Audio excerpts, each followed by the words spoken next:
Oh yeah, you know what time it is, DJ Nation fam. It's the DJ Nation pod coming at you live here on this Friday night. Before we get into the week 9 main slate, boys, we are already at the week 9 main slate. What is happening here? The weeks are just flying by. We love it. So much football goodness to be had, and we get blessed with another slate that is going to bring us some fun things to talk about. I'm not sure if Maddie and I are going to be able to gang up on Kev 2 weeks in a row from last week's Cade Otten debacle, but we'll let that we'll digress on that and let Kev. No, there's no reason to digress. I got taken out. Like that was a full L. Like, and I was quick to jump in our chat just to let everybody know a big L by me. I wasn't going to say anything. Well, no, we gotta had be to say something. Okay, like if I'm gonna ride highs, I got to ride the lows too. Like I can't just come in here and be all high whenever I get something right, and then just completely skirt by when I get something wrong. Like, and I was adamant about not playing Cade Otten, and it reflected in my ownership of what I had for that week. I only had like 1 or 2 lineups for Cade Otten, lineups I played, and I was like, well, win some, we lose some. Like, he didn't just. That's the beauty. That's the beauty of this show, though, is we play and we fade our guys that we're playing and we're fading on the show, right? And he scored 30, so I was like, okay. But I feel like just a slight bit, because I did say there was a ton of tight ends I really liked, and a lot of them hit, but just not at $3,500. So that didn't really help out. Well, Cade Otten, friend of the show, we appreciate him listening in and made sure to get that second touchdown just so he hit that 30 mark to stick it to Kev. That was beautiful. And the DJ Nation fam is going to get a gift because Kev is just going to be on mute during tight ends this week. And so Maddie and I just write it out and get to build that lineup. So that's fun. What's up, Marco, in the chat coming at us on YouTube? We're doing great today, man. It's Friday. It's November 1st. Kev's already excited. I'm disappointed that Kev doesn't have the Santa hat on, as he's always the excited one as soon as that calendar rolls around to November 1st to start his Mariah Carey kick, and it's just Christmas for 60 days straight over there at the Steel House. Christmas tree's up. You guys know Christmas tree's up. I gotta find the hat. I gotta find the Santa hat. You do got to find it.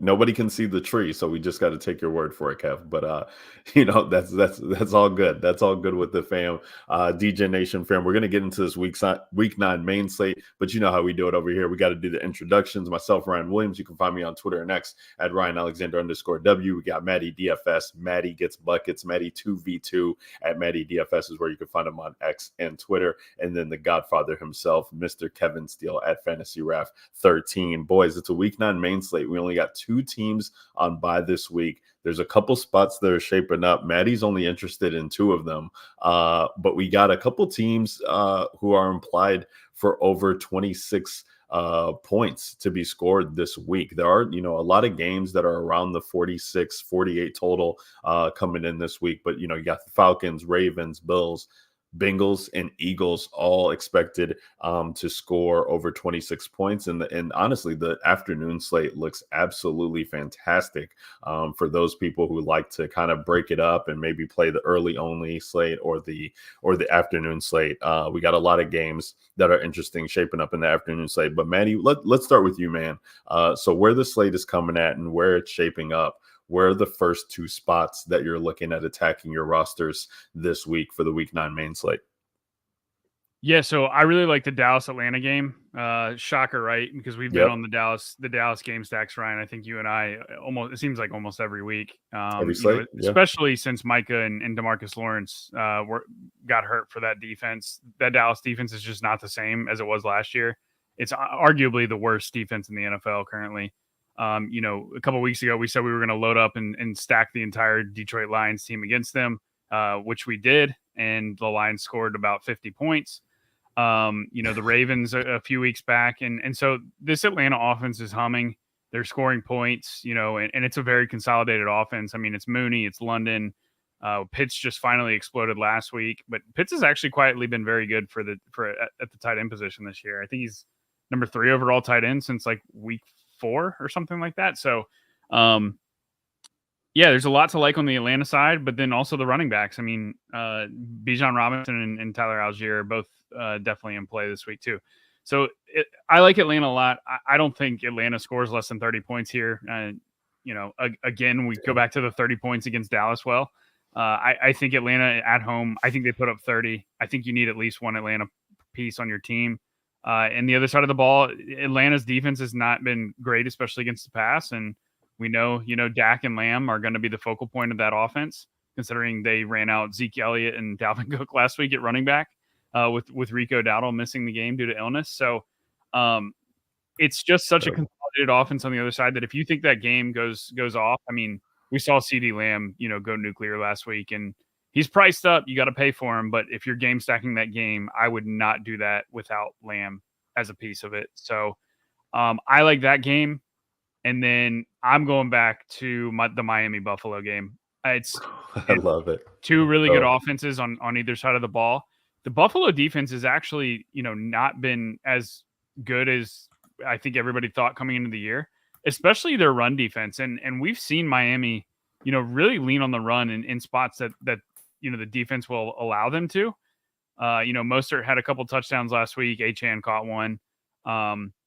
So the running backs are actually, my favorites, which is perfect because I love Josh Allen on the other side of this game. Like Josh Allen, Devon Achane is probably my favorite stack of the week. Buffalo's run defense has been just horrid this year. And I think Achane, with Tua back is the top 3 running back in the NFL in terms of fantasy points. So I really like Achane. He's going to be popular. I quite frankly don't care. Sure, he can get cucked by Mostert again, but that's just the nature of the beast in terms of touchdown variance. Achane can also house two different touchdowns for 70 yards each. So I like Josh Allen at quarterback, since we're talking about quarterback first. He has historically obliterated the Miami defense. I mean, they notoriously play a lot of man coverage. We know that scrambling quarterbacks against man heavy teams lead to a lot of rush yards. This will be game number 3 with Amari Cooper. Amari's not really been heavily involved in the offense through 2 weeks. It's been kind of the Keon Coleman show until recently. So it'll be, I guess, Ryan, I'm curious to know, you always ask me who are you stacking, this rushing quarterback with? I mean, are we playing Josh Allen naked, or do we have to stack him with Coleman or Shakir, or are we going to Amari, or is it Kincaid? Because there's just a lot of ways that Buffalo, even through the air, can beat you. And let's say Josh Allen, runs for 100 yards and 2 or 3 rushing scores. I mean, there's your ceiling there, and he doesn't necessarily take anybody with him. So I'm curious to hear you guys' thoughts on if you like any of the Buffalo pass catchers who you would stack Allen with. But I think Allen is probably he's my number 1 overall quarterback this week. Like, we haven't seen a 40 burger yet. It's coming. Yeah. No, I like where your head's at, Maddie. I would be interested in James Cook, to be honest with you. It's such a good matchup on paper. It is. You start out by saying the running backs in this matchup, and I absolutely love that, Maddie. Because I actually like that a lot. Both of these guys, James Cook and Devon Achane, have smashed in this matchup. I mean, Devon Achane, I believe the past 3 matchups with Buffalo, he scored in every game. He's got a 100-yard rushing performance against them, a 90-yard rushing performance to go on with like 7 catches and 60 yards receiving. Like it seems like it's the only piece that Miami has been able to get right is getting the ball to Devon Achane in this matchup. But like with James Cook, like he's 7,200 this week, and he just falls into that category of like, is he going to be played because everybody's going to be looking above him and everybody's going to be looking at the value below him? And we'll talk about that at running back on who those value pieces could be. But it's like, how many times have we seen, they get close, Josh Allen just dumps it off to James Cook. He can run into the end zone. He can take it, he can house it from pretty much anywhere. And this Buffalo team doesn't let up points. You talked about it. Allen has been phenomenal in this matchup. And like, they have probably like one of the surest paths for me on this slate to get to 30 points. I think the Ravens have always been in that mix. I believe they've, gotten to that mark, probably 75% of the time this year, but it is a Denver team, and there's some, Lamar's banged up and things of that nature, but like Buffalo, like they just kind of go overlooked. We always gloss over them, and they haven't been on a main slate in a while. So it's like, let's attack that. So I love that you're looking at that spot, Maddie, because I feel like, as of last week, Tua was back. It was exciting. They're playing Arizona. Everybody wanted to jam in Hill. Everybody wanted to jam in HN, and it didn't really pay off. Like Devon got there for people who played him one-off, so maybe they're tending to go back to the well, but I think people might just look at it and be like, oh no, they're playing against Buffalo. Like, we can't really play Miami pieces. They don't really do well against them, but like, we play in that yardage and bonus and, just racking up points, right? That's the game we play in DFS, and there's no better way than Devon Achin. So shout out to you for calling that out. How you feeling, Kev? What do you like that game, or where's your head at it in this point in time? You're shaking your head vigorously. No, we know the last time that you shook your head vigorously. No, player goes out and scores 30. So the thing is that the thing is with Josh Allen is that he's not really been that great this year. Like in terms of like for fantasy, he has like 2 games where he's like had a ceiling, and that was like the first 3 weeks of the season. Since then, I mean, he really hasn't. He's not running the ball like he used to. He's only had 1 rushing touchdown over his last like 5 games. They have just been so run heavy, and they've allowed so much to just are leaning on the run. And if you allow them to do that, they are just going to run the ball, and they're not going to really open the ball up that much with Josh Allen, which is why he's not really hitting a ceiling. Their defense has been really good so far this year. And honestly, Tua against the Bills, he's just been trash. I mean, you have to go back to like never that he's actually had a good game against them, because like honestly, like if you look like this year, that's the game he died though midway. So but even before that, like last year, he went 17 for 27, 173 yards, 1 touchdown, 2 picks. The game before that in 2023, because he only played one of those games, 25 for 35, 282 and 1. 17 for 30 for 234 and 2 touchdowns in that game. 13 for 18 for 186 and 1. 21 for 39 for 205, no touchdowns. No touchdowns in the game before that. Game before that, 35 for 58, 361, 1 touchdown, 3 interceptions. He's just never gotten there against the Bills. The Bills just have had his number time and time again. And so that really worries me for that game. Like, does it have potential? Sure. I mean, it's Josh Allen. Josh Allen can get there. But range of outcome says, especially at $7,700, it's just not that great of a spot for me to want to try to attack. And as you mentioned, who do you play him with? Because they spread the ball out so much, it's hard to really trust any of them. Like Dalton Kincaid, I think is actually leading that team in target share, but it doesn't really mean anything because it's so spread out, and so and their pass volume's down. They're not throwing the ball as much, and so it just doesn't stand out to me as a game that like I feel like I'm going to need. It's on the road as well not for Buffalo, but for Miami. Like, it just doesn't feel like a game that they're going to be able to push. And where I feel like I love the James Cook call. Like, I think that is a very good call. But like playing Josh Allen just doesn't really make a lot of sense to me. And especially when he's just not running the ball like he used to. Like, it's just, we're not seeing that from him this year. And so if that's the case, and if the Dolphins aren't going to push him, I don't think he's going to be in the spot to do that. And so I just think there's a lot better spots in terms of, what ways we want to attack. You already mentioned it. I absolutely love the Dallas Cowboys and game and the Falcons. And here's what I'll say. So the last time that we had this on the slate, and that was against Detroit, I was the one on the other side playing devil's advocate, saying, I don't hold not so fast, my friend. I don't know if we want to play this because I think they could get absolutely smashed. I don't think that's going to happen. And here's a couple things. So the Cowboys have had one of the tougher opening schedules for quarterbacks this season. We already know about some of them, but Browns, Lions, Steelers, 49ers. We talk a lot about about how bad the Cowboys offense has been this year. But if you go back to last year, at this same time, they were this bad. Like they were terrible to start the year. Everybody was off them, and then they just went nuclear the second half of the year when the season opened up. Same thing has happened this year. Their rest of season schedule is awesome.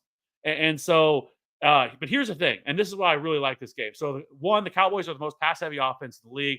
They are dropping back 42 times, which is the most in the league. But the Falcons defense have allowed a 72% completion percentage, which is the highest rate in the league. They have also really struggled to get pressure. They have allowed they have the third lowest pressure rate in the league. And they've also allowed the 10th highest touchdown rate to quarterbacks this season. So the Falcons defense is not one that I'm afraid of whatsoever. And I just think this is a great spot. We're not really worried about them getting pressure on Dak and really causing issues there. And so they can't run the ball. We know that for sure. And then you have the Falcons offense on the other side that can really push the pace of this game. Like, I think this game sets up to be what we thought or hoped the Lions game could be. I think this sets up to be that. And so and Dak 6,300. It's a cheap stack. I know CeeDee Lamb is expensive at 8,800, but the rest of the pieces that if you want to slide in there and double stack or even triple stack that game, it makes it really easy to do so. And then on the other side, the Falcons are not that expensive either, with like a Drake London or Darnell Mooney, who's been really, really good. Kyle Pitts has been really good the last couple of weeks. So that game environment sets up to be the best on this slate. And so that is one game that I'm definitely going to be targeting. I think you can go to the other side of that as well if you want to and play Kirk Cousins. He's been really good. The Cowboys allowed the 14th highest, the 14th most passing yards per game, and the 9.6 yards per attempt is also the highest rate in the league over the last 4 games. And so I do think Kirk Cousins is definitely in play. But the other one that I absolutely love is Matthew Stafford against the Seahawks this week.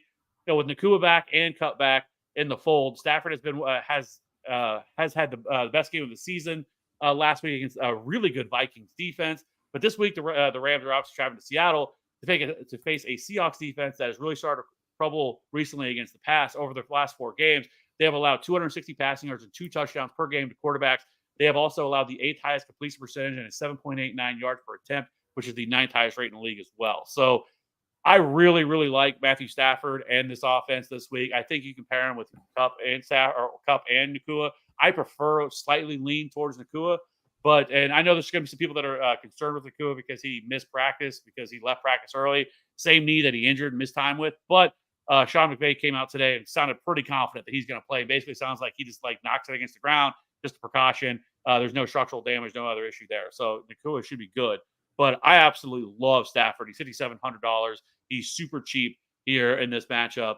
And it's not really that hard to get up to him because Nakua is like 7,300, Kupp 7,700. So it's not that crazy to be able to get up to it. Now, the only thing that does worry me about that game just slightly is no DK Metcalf. I was really hoping DK Metcalf was going to play because last week the Seahawks offense did not look like the same offense without DK Metcalf. Now, some of that could be held to the Bills' offense. Our defense is really good, and they just kind of shut that shit down. And so where I'm not as worried about the Rams defense is really bad, and it's not what a defense. They should be able to get there and be able to keep the pace of this game going. And so but that's the only thing that does slightly concern me is just not having DK Metcalf in that game. Yeah, I still like Matthew Stafford in that spot, Kev. I'm happy you brought him up because he's my favorite quarterback under 6K, and we know what they what time it is for the Rams, and this is their window. It's this or bust. They're playing. It's an NFC West matchup. They're going to be geeked for this game, and Seattle defense has actually been allowing a lot of points to opposing teams at home. I don't know what's going on with the 12 man up there, but 12 man ain't showing out for them. And I agree with you to an extent, Kev, that taking DK out of the equation makes it less enticing possibly for a game environment. But for the Rams on the other side, when you're sitting with the record that they have and a potential for getting the playoffs, I just expect them to show out in this game, and their defense isn't good enough potentially to still not let the guys on the other side cook. They still have Kenneth Walker, they still have pieces to be able to get there. It would be bananas if we had Metcalf, but unfortunately we don't, and we might not even have Nakua. I'm not in the business of taking Sean McVay at his word anymore, the way he's been running things the past couple of years, and especially this season. It will be interesting, Kev, to see, because whether Nakua is banged up or not, I expect ownership to come in high on Kyron, because Kyron's been so great this year, and he's only 8K. When you look at what Henry and Barkley are, he should be priced right at those guys, probably higher than, and he's 8K flat. Kupp is up to 7,700, so maybe people have a tough time getting to him. But Stafford, for a guy who doesn't run the ball himself, just a pocket passer quarterback, you're not going to get a better price tag on a guy like that, who's hitting a stride and just threw for 4 touchdowns last game. Going back real quickly though, Kev, to the Buffalo thing, so the way Josh Allen, what's so great about Buffalo is it regardless of other players that we talk about, when it's we talk about this every way, who do we pair the guy with? Who do we pair the guy with? And we've seen so many times this year that you could take Stafford and you could take Kyron and be I'm just going to bank on getting Rams points, however they come from. I'm going to take the air, I'm going to take the ground, and let me get those guys. We've been doing it with Lamar and Derrick Henry.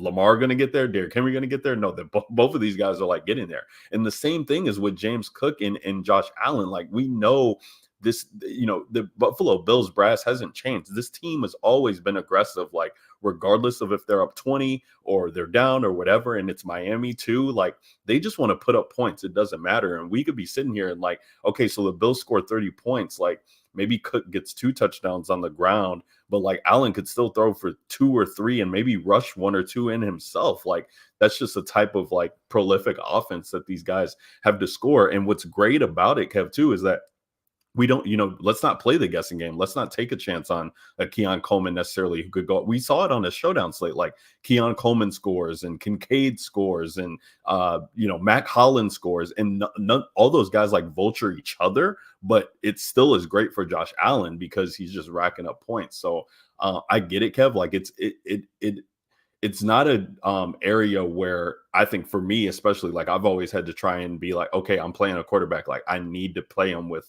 a pass catcher. I need to play him with the wide receiver and tight end. And I think a lot of the field will be looking at that and be like, oh, I can't do that. So I can't play Josh Allen. But Maddie talks about it all the time. Like if the dude is going to score 30 points, 25 DK points, 30 DK points, like let's just get the dude and like we'll figure the rest of the lineups out. We should get some value here too, which I'm excited to talk about with you guys at running back and wide receiver. But yeah, I'm absolutely the Devon Achane is my only play I think I can trust from Miami. We'll talk about the running back. Like I don't like he can still get there even with this offense struggling. And the best thing about Tua, granted that he's healthy and can be out there, is that we know that they're going to try and be aggressive on the scoreboard as well too, whether they're trailing by it's a close game or they're trailing by 20 or what have you.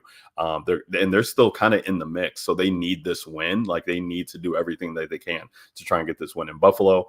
Dak Prescott, I think the thing about Dak Prescott that's interesting is that, again, we're talking about home road splits. Like we think about, or I've thought about Dallas being explosive offense at home. That's what we saw yesterday or last day. That's what we saw last year. And this year it hasn't come to fruition. They've actually been more explosive on the road. Dak's numbers have been better on the road this year than they have been at home. So I'm actually interested, to see if that translate as well this week. As they've been in some spots where they need to trouble. This is always the thing when you play the Dallas stack, is like, does the other team go up early and big? Because that's what's always exciting. Like when they're in the hole, is Dallas in the hole? Do they need to, rely on Dak and CD to get them out of it? And they've been doing that. Like the third quarter, fourth quarter, like here they come with the late stride. Is it too little, too late? And they could be in that same position against Atlanta. But I just like that because we know they can't freaking run the ball. I know Rico Dowdle's expected to be back, and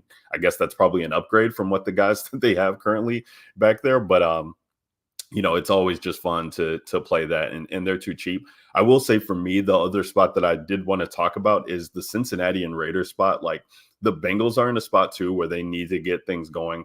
We already saw today that T. Higgins isn't going to be out there again. And so, like, is it just time to go back to the Jamar Chase wall? There's also going to be no Zach Moss, which is going to, we'll talk about that running back. Like Chase Brown's going to be probably the highest owned running back play unless Tony Pollard's ruled out. But, getting a Joe Burrow, Chase Brown, and Jamar Chase stack is actually really interesting to me because of the way that the Raiders have been playing on the other side of the ball. They're still kind of being aggressive. I think there's interesting pieces there with Jacoby Myers and Brock Bowers to be able to run it back with. And, this is a team that just, they need to win. They're at home in front of their crowd. It's a Raiders team that we've attacked ad nauseum, this year already, and we know where the ball is going to go. We just saw it last week when T. Higgins gets ruled out. Like Jamar Chase ends up being chalk, and like he was getting targets. It just didn't amount to that much volume. So maybe people are, a little bit less on him this week than they were. But I think it's a great spot for Jamar Chase to get cooking against this Raiders D, and I have interest in going back to the wall there. Yeah, I mean, I don't know. Burrow hasn't played very well without T. Higgins this year. I think a lot of it is teams are essentially just bracket coveraging and doing whatever they can to take away Chase in that moment, and they don't really have anybody else that can get there. I mean, so I definitely think they can obviously still win this game against the Raiders, but it's just I don't know if it has that kind of like. I feel like to me the quarterbacks that I have the most interest in, like besides the two I already talked about, like I think one we haven't talked about, Bo Nix. Bo Nix has been phenomenal. I mean, the Ravens have been absolutely cheeks this year against quarterbacks. And just for reference, over their last 4 games, this is just the last 4 games, they are allowing 341 passing yards per game and 13 touchdowns. They've allowed 13 passing touchdowns over their last 4 games to quarterbacks right now. And so Bo Nix, I mean, it's hard not to want to at least get some action on that. Again, he's somebody that offers rushing upside. And so this feels like a game that he can be pushed a little bit. And so Bo Nix, obviously $5,900. Derek Carr is back this week against, already know the Panthers pass defense is absolutely dreadful. And so it's kind of an easy stack too, because it's going to be a pretty consolidated target share with like Chris Olave. I actually think a different way to stack him is with Taysom Hill. I actually really like Taysom Hill. We'll get there. We get to tight ends, but he's $3,800 instead of like doing like a Kamara stack, with him, which you can still do. But the problem is the Panthers are weird this year, and they really haven't allowed a lot of big scores to number 1 running backs. It's actually been the number 2 running back, and I think a lot of that is because of that they get blown out so quickly that teams just kind of pull the reins back on their number 1 running back, and they just kind of feed the number 2 by that point, because we just really haven't seen big scores out of number 1 running backs.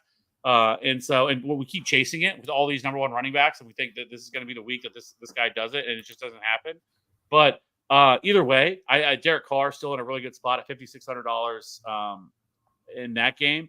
So I think both of those guys, Nix and Carr, are 2 cheaper options you can look at. And we haven't even talked about Jalen Hurts, who's coming off his best game of the year. And you get the absolute one of the nut matchups against the Jaguars defense that's just absolutely terrible. I mean, the Jaguars defense is god awful. And when we just saw, Jalen Hurts last week put up 35 DK points last week on 16 of 20 last week. 1 touchdown. We also had the 3 rushing touchdowns. They brought the tush push back. He now has 5 rushing touchdowns over the last 2 games.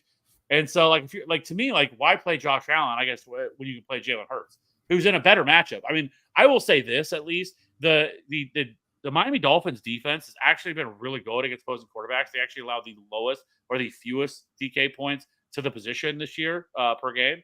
And so I just don't really love that spot. And like I said, like if I was going to play a spot, like I think I would go look at playing Jalen Hurts, who's just $100 more. And it does offer that rushing upside this year that we just haven't seen as much from Josh Allen and that ability to get there. Or why not go to Jaden Daniels at $7,500 against a crumbling, Giants defense where we know Jaden Daniels could definitely get there rushing upside.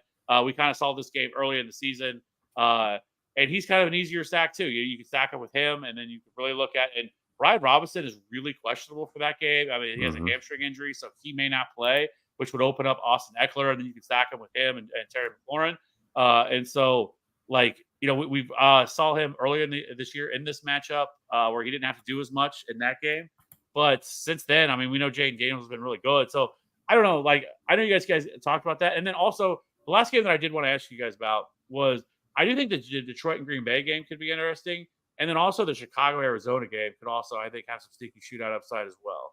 What do you guys think about those 2 games? I'm interested in Green Bay and Detroit. I'm interested in playing Detroit, honestly, this week. But I'm holding out, building around that game at all until I know for sure if it's Jordan Love or Malik Willis. I think Adam Schefter said, I think he tweeted out today that he expects him to play, I think is what he said. I think Jordan Love expect to play. Yeah. I mean, he's just, he's been banged up this year. He's got the stuff that he had in Brazil. Then he's got the groin injury, again, you like that I think I like that better for the Green Bay pass catchers than, Malik Willis being out there. Cause I think that knocks him down significantly, but still a fun environment. And, I think Detroit, that game's going to be rocking because Detroit comes in, the Green Bay play spoiler, last year or, 2 years ago, I think it was. And it's just always been an interesting matchup when Dan Campbell being there. So I think that, Detroit, is a good offense to attack through the air. I have a lot more interest in Goff this week than I probably have in previous weeks because it's a tougher defense for this run game.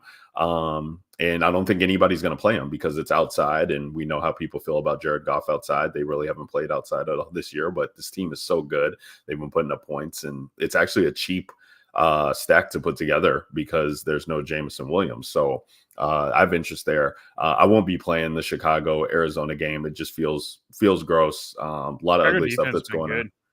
Yeah, Bears defense has been good. Like Arizona defense is, kind of they've had spells. Like they haven't been, they haven't put together a game that's been, enough to lean on. But, the way that Caleb's kind of been playing as well, too, like he's done well against like the teams that he really should be able to beat up on. But he's struggled at times in others. And, they definitely need a win. But, a lot of pressure for him going on the road. It's a weird place for the Bears to always travel to Arizona. Would it shock you, though, if that game shot out, though?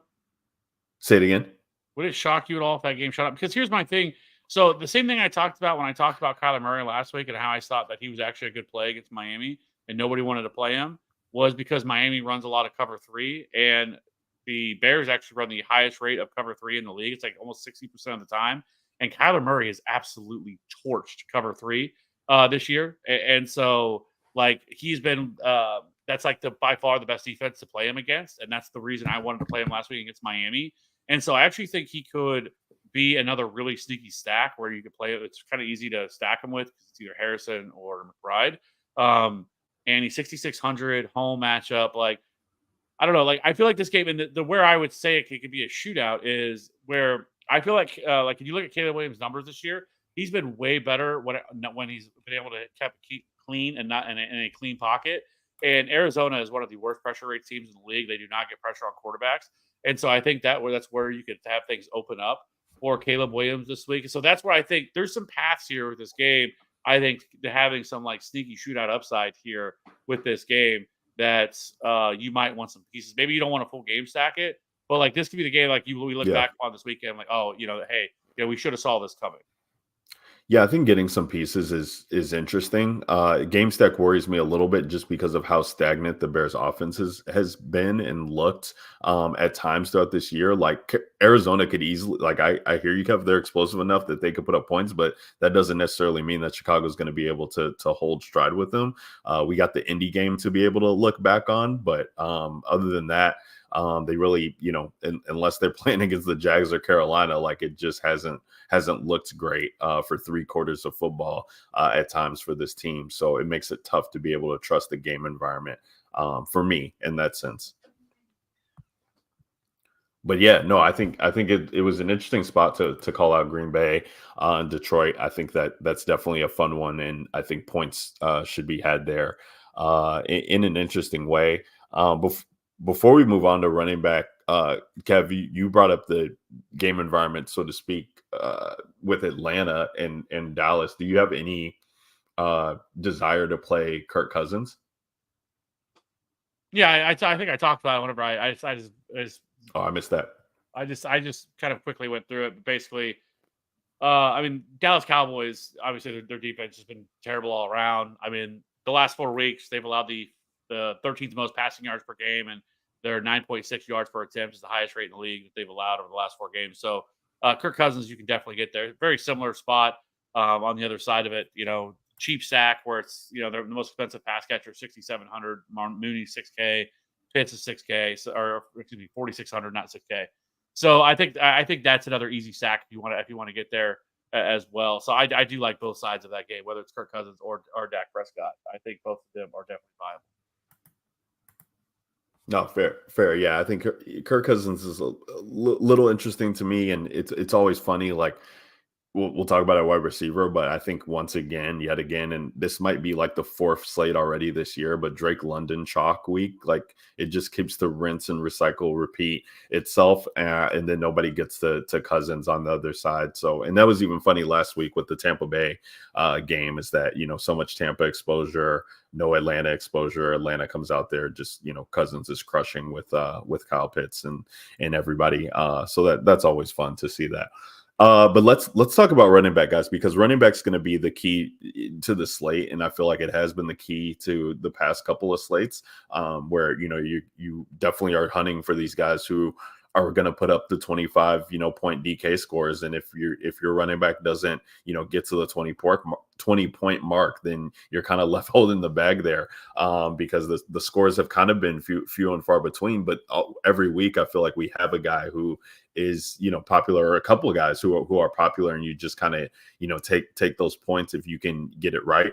And we got Derrick Henry and Saquon Barkley at the top. We got Kyron Williams back into the mix again. He's 8K this week. And for me, we're looking at pieces. Kev, you brought up Alvin Kamara in this spot, which I think is interesting because I do feel like he'll get ownership, but your kind of depiction of how things are going with the running back twos, against Carolina, it is an interesting one, and one that I probably won't, will let me not get to Kamara because I can pay $200 more for Kyron Williams, who's been absolutely explosive this year.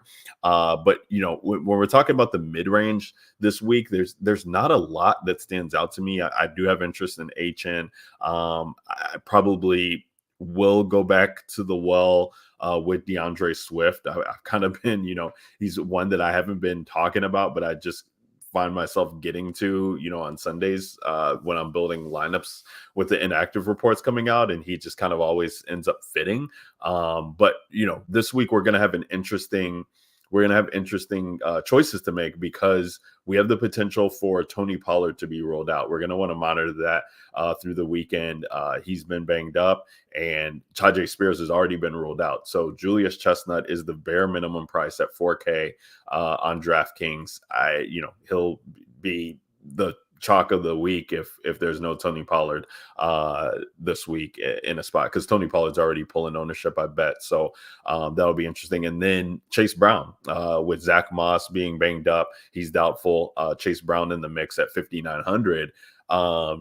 People are going to want to play him. And then, I won't steal the thunder for you boys. I'll let you talk about it. But there's a New York Giants running back who isn't the lead back, quote unquote, but has been treated as such for the past, 2 or 3 weeks, and finds himself back on the main slate. And he's less than 6K this week. And so we're talking about building with running backs. Okay, so there's your 3 plays right there. Right? It's Chase Brown, it's Julius Chestnut if he's free, and then you get a cheap guy for the Giants, and that takes out the equation some of these other guys who are just so explosive. So I think for me, early on in these builds, I'm looking to see how I can get to 2 pay up running backs, and that doesn't mean 2 8K guys necessarily, but I definitely want 2 running backs I think price 6K 65K and higher, because of the value that is going to potentially open up. And I'm not saying I don't want to play Chase Brown or Julius Chestnut,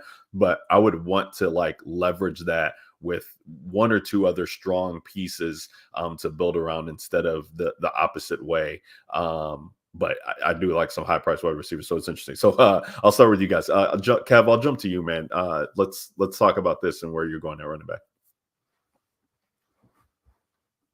I normally would love to, but I feel like Maddie hasn't talked in 20 minutes, and I have quite a bit to say on running back. So let is it part of your 9 pages of notes? Yes, it really is. I have a ton, so I have I don't want to steal it all. I actually agree. I think running back's pretty good this week because I've got. Usually, you guys know me. Usually, I'm pretty narrowed down to 2 or 3, and I think there's 6 that's really stand out ahead of the rest, and that's not even factoring in if Pollard were to sit. I honestly don't know what I would do with Chestnut, honestly, because that offense is just. I say that offense stinks, but then, they were keeping pace with the Lions somehow last week. I just think Chestnut would be so popular.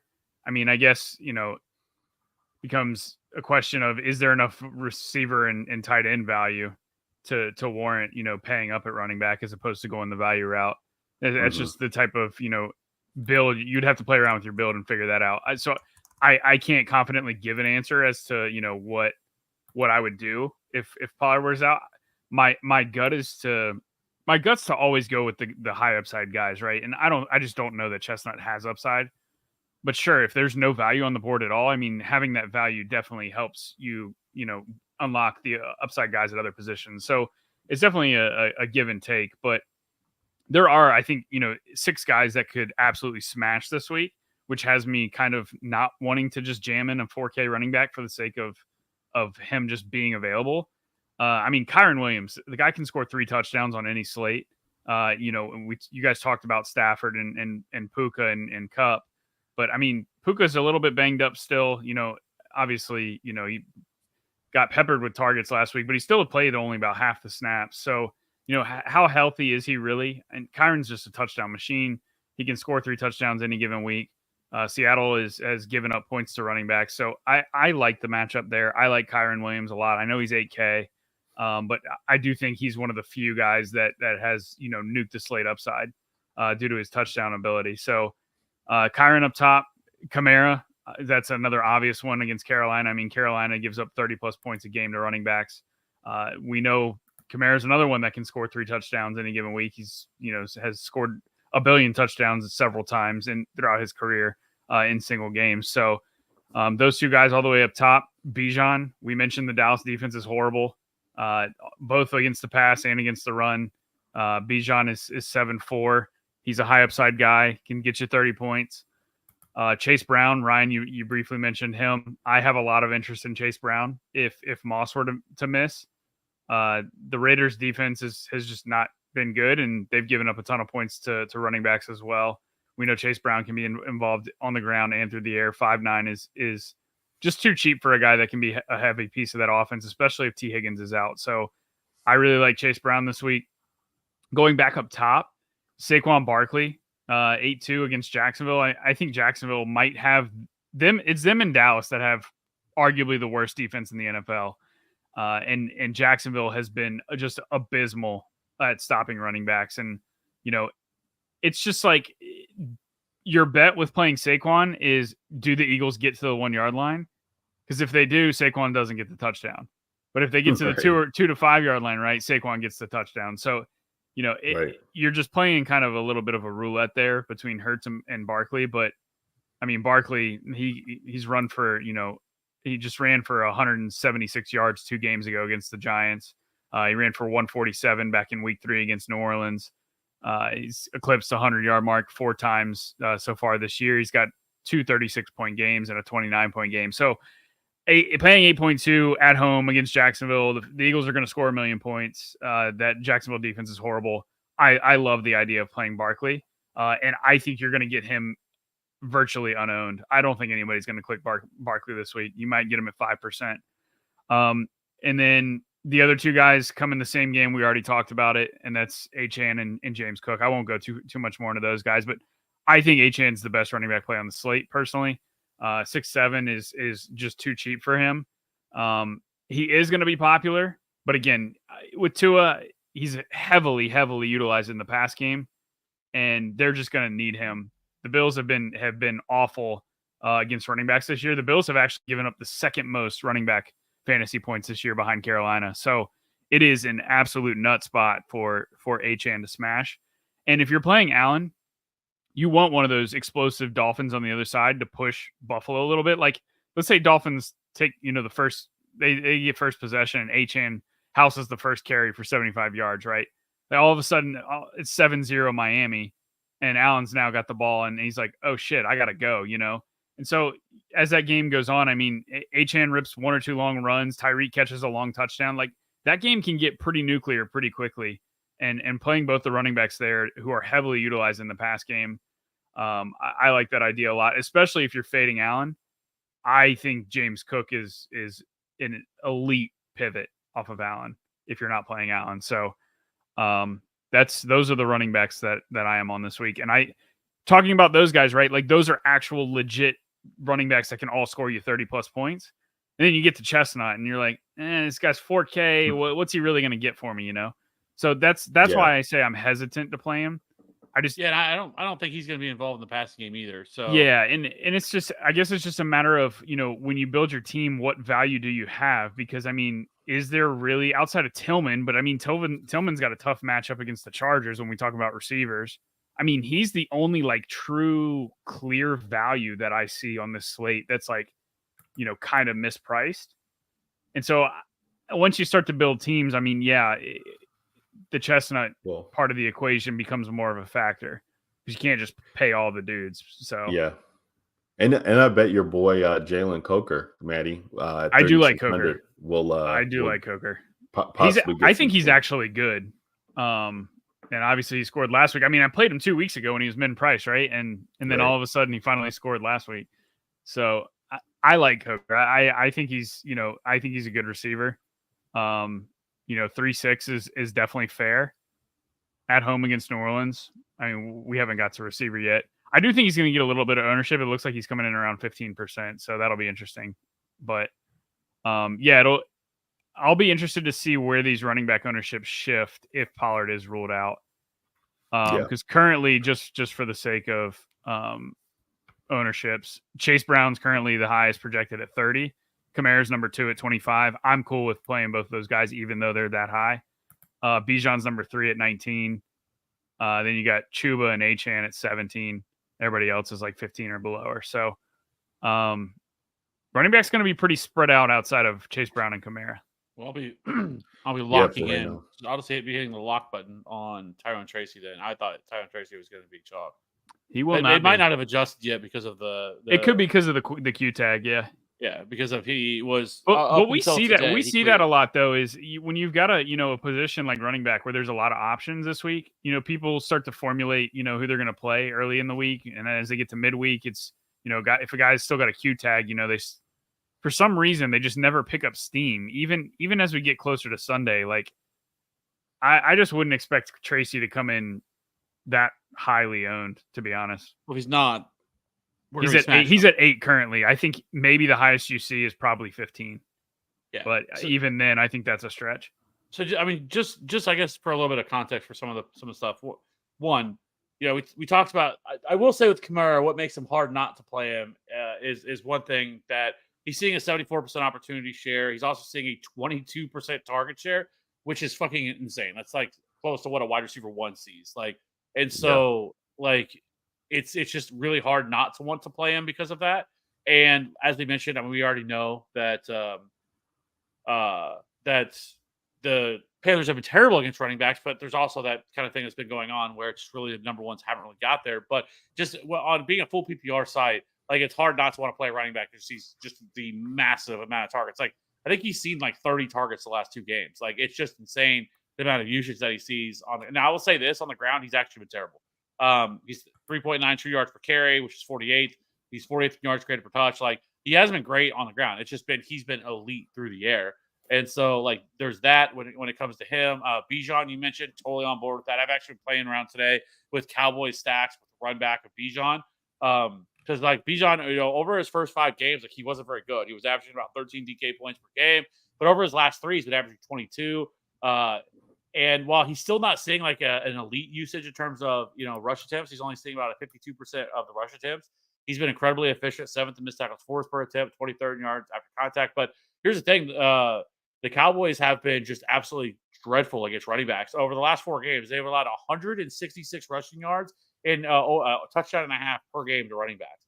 They've also allowed the 6th highest explosive run rate, the 2nd lowest stuff rate, and they're 2.56 yards before contact is by far the worst in the league over their last 4. And so it makes it really hard to not want to play Bijan Robinson at that cost. I know he's not seeing necessarily the elite usage that we'd want to see, but he's just been so damn good and so damn efficient with his touches that it's really hard not to want to play him.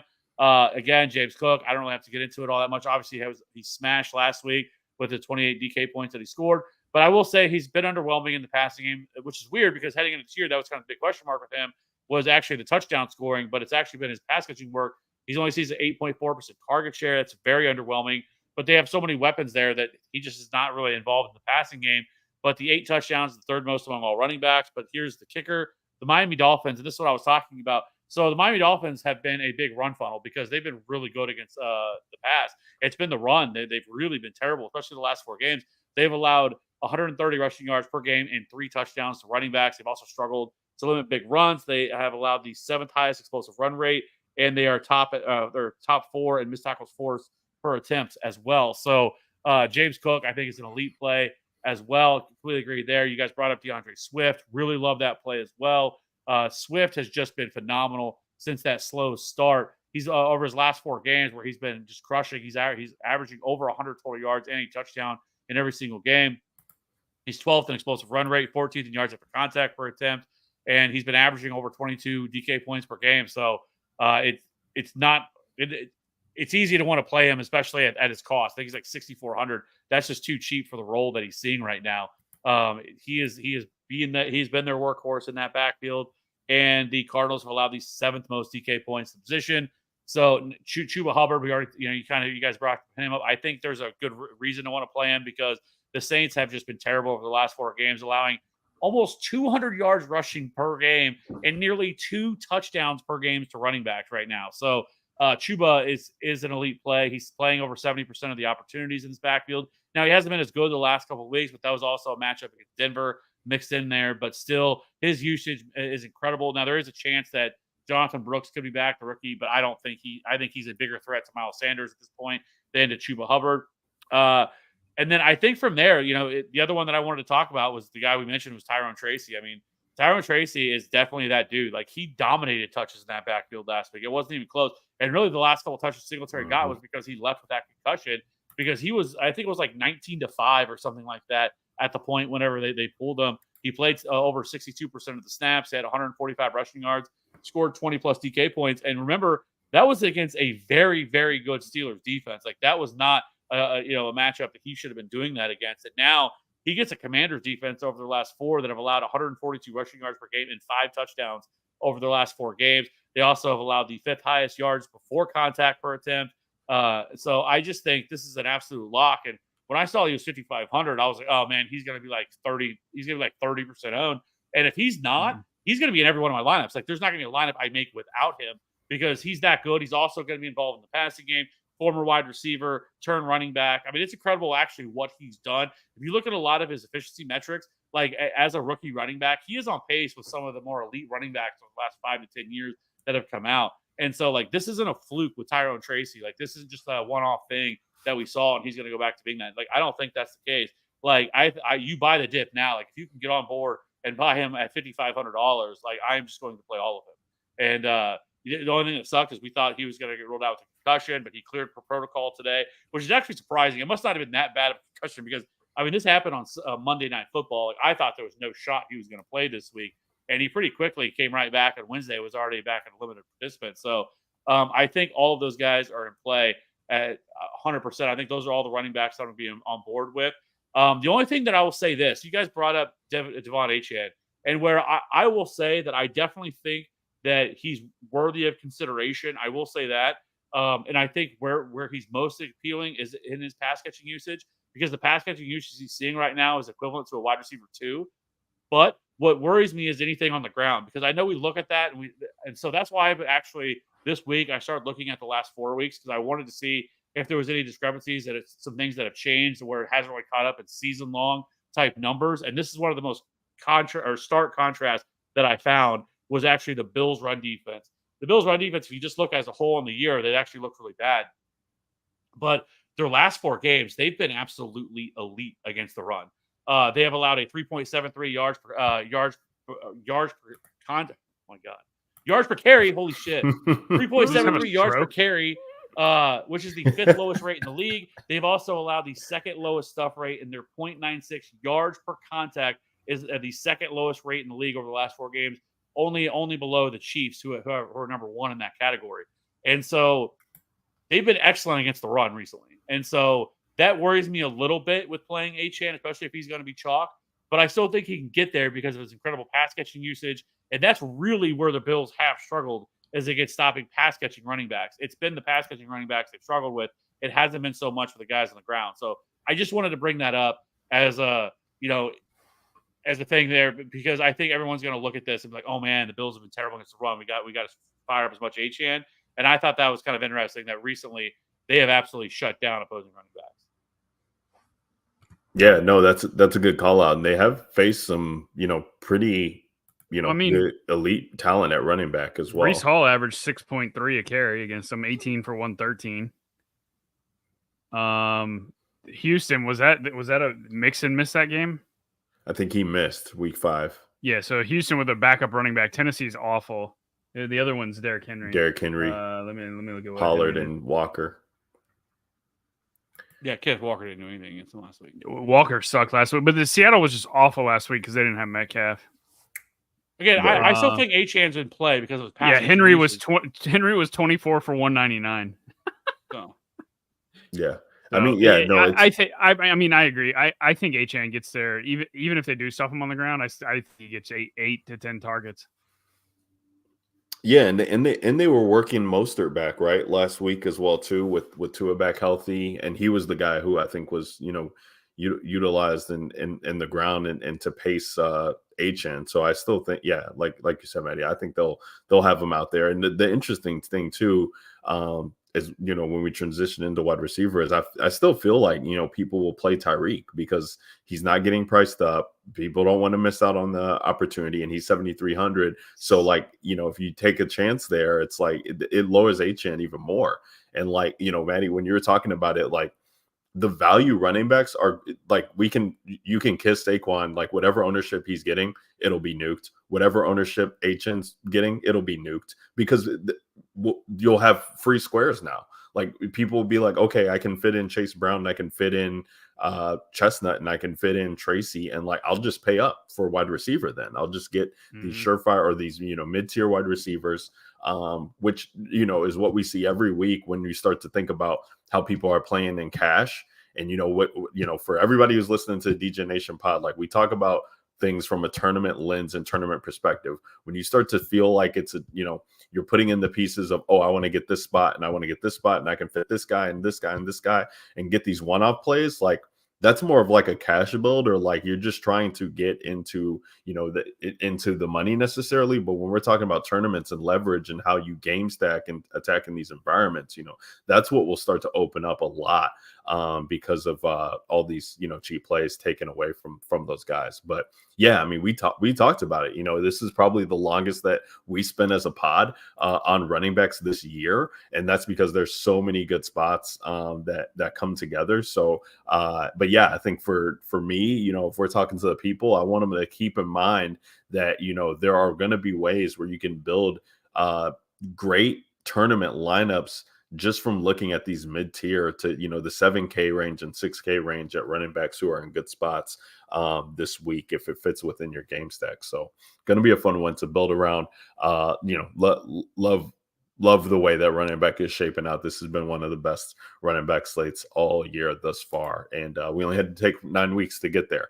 Wide receiver, boys, let's talk about it. CeeDee Lamb comes in at 8,800, and I think we all like getting exposure to the Dallas team. I don't think you can justify building a Dallas stack lineup at this point in time with the state of the Cowboys without CeeDee Lamb in it. You're just going to take that 8,800 and he's been they've been kind of hit. It's been dicey in the first halves of games, but once that scoreboard dictates that they need 2 or more scores to get back into it, Dak's been doing everything that he can to get CeeDee involved. He's got 31 targets in the past 2 games against Detroit and San Fran, and this is a road matchup against Atlanta, who will allow them to go down the field. Atlanta's been, giving up a lot of points and yardage and bunches to opposing pass catchers. So we enter CeeDee Lamb again. Jamar Chase, I kind of talked about him. He's 8,600. I think he possibly gets overlooked on the slate after being chalk, even with T. Higgins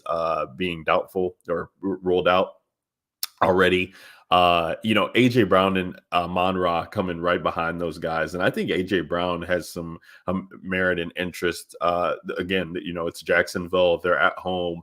It's been tough to trust Jalen Hurts to be able to get these guys the ball because he's only had 1 game in the past 5, I believe, or maybe it's 6 even of multi passing touchdowns. So, it really has to be efficient there. But we know what AJ Brown's about. And against this Jacksonville defense, like, he could go out there and put up a nuke score at his price tag.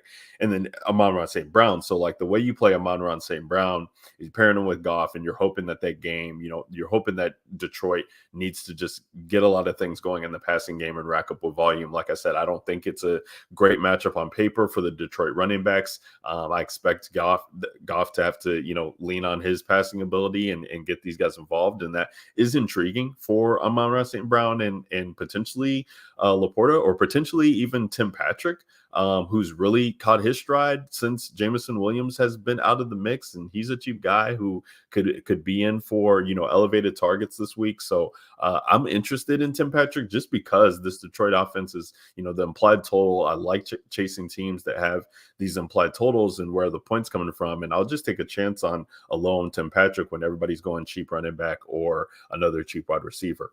Outside of that, I think, I'll just kind of highlight some issues that we're dealing with from the people. We've already talked about the Puka Nacua injury, but he's questionable, but probably potentially on the right side of expected to play, according to his coach.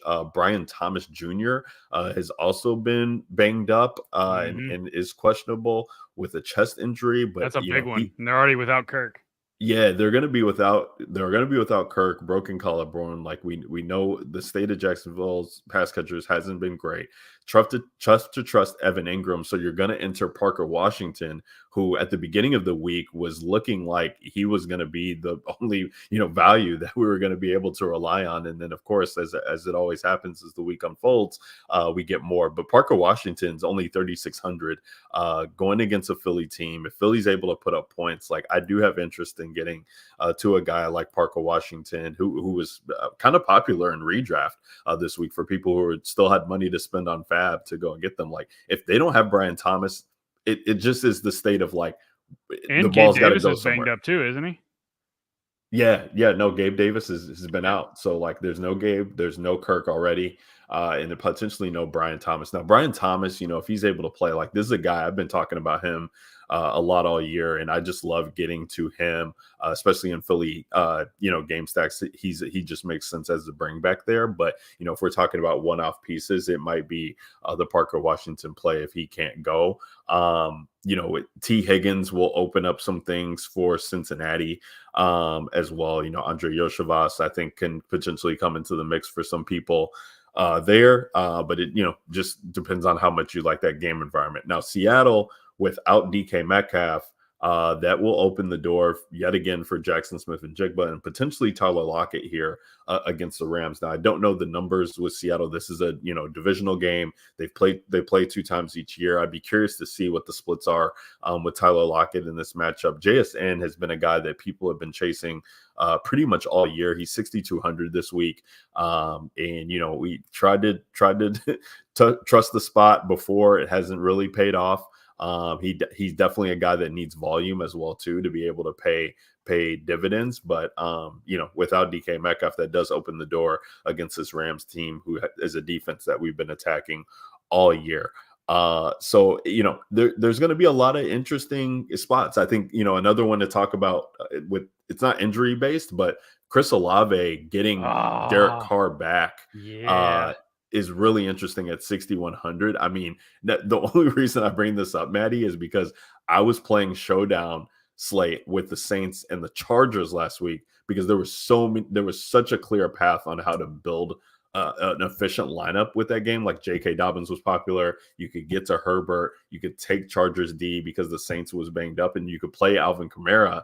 And I actually had Taysom Hill with Ladd McConkey and somebody else, but I could have pivoted to get Chris Olave. And I'm looking at these rosters who I was actually doing well, but Chris Olave just passes up, and he was getting fed the ball. And it's like, okay, so that's happening with the likes of Hainer and Rattler. Now we're getting Derek Carr back, who was hitting his stride with this offense and then leaves with the oblique injury, and he comes back. Like, that just is wheels up for Chris Olave against this Carolina team here. So I absolutely, will try. I want exposure to New Orleans some way, shape, or form. Kev's already brought up 2 great play.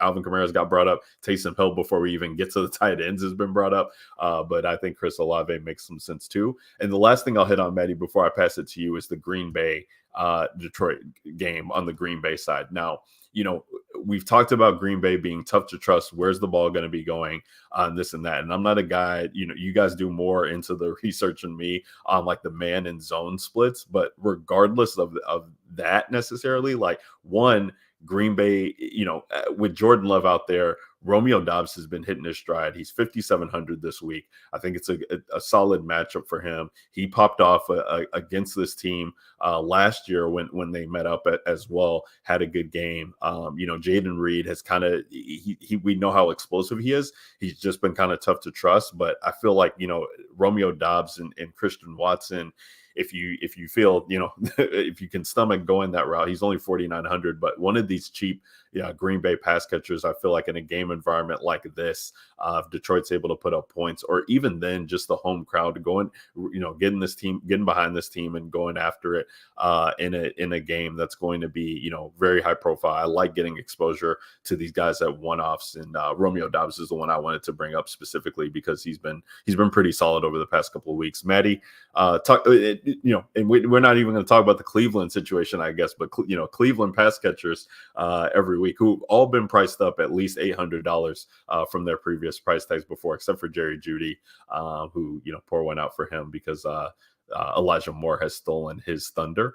But Maddie, what say you at the wide receiver position, and where are you looking to go this week? Yeah, I would love to play Tillman. Speaking of Cleveland, I can't against the Chargers. The Chargers are just, I mean, they've shut down everybody. Their defense has been good. They play slow. It's just a disgusting game for me. I get it. Tillman's actually I think he's actually like a legit receiver. I was hoping the Cowboys would have drafted him coming out of, I think he played it was Tennessee, right? So he was a good receiver in college, and I'm just a believer in him overall in terms of his ability to play at the NFL level. So it's Tennessee. Yeah. So he was a good receiver for them. So it's just tough. I just don't know the upside, but I mean, we don't really have value either. So, I mean, he's one of the most talented players at a cheap price that is going to see solid volume. So, I mean, Tillman has to be in play. I think he's not a slam dunk. Last week, right, we talked about how bad Baltimore's defense is. And Tillman goes for 102 tutties. Last week that was the time to play him.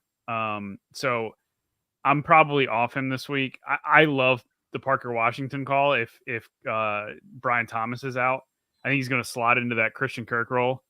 Gabe Davis is banged up, as you mentioned. Brian Thomas might miss. It's going to be Parker Washington. It's going to be Evan Ingram in that game. And they're going to have to throw the ball to even try to keep pace with the Eagles. I think the Eagles just roll in that game, but Jags are going to be playing from behind. So I do like Washington for value.